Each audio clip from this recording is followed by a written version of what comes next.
dooqa raggu waa uu kala duwan yahay marka ay timaado raaxada galmada, laakiin marka la eego shacabka adduunka, khaasatan qaaradda Afrika, raggu waxa ay jecel yihiin dumarka culus marka loo barbardhigo kuwa caatada ah, balse cayilka zaa'idka ah laftiisu dhibaato ayuu leeyahay marka la joogo sariirta.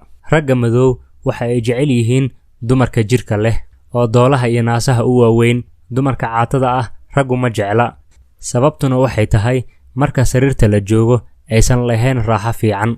Qayb weyn oo galmada ka mid ah waa in aad ku raaxaysan kartaa jirka xaaska ama sayga. Dumarka aan hilibka lahayn oo lafahooda dibadda ay yaalaan way adag tahay in lagu raaxaysto jirkooda. Ragga caatada ah laftoodu waa la mid.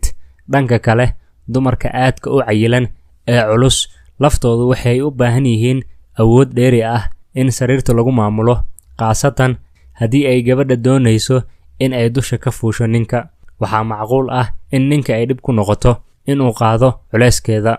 Ragga qaar waxay sidoo kale jecel yihiin in gabadha ay xambaaraan oo xitaa ay istaaga ugu galmoodaan haddii gabadhu ay aad u culus tahay. Dhinacyada galmada qaarkood ayaa laga yaabaa in ay suurtageli weydo. Sidoo kale, ragga guska yar ayay ku adag tahay galmada dumarka cayilan oo laga yaabo in uu gaari waayo.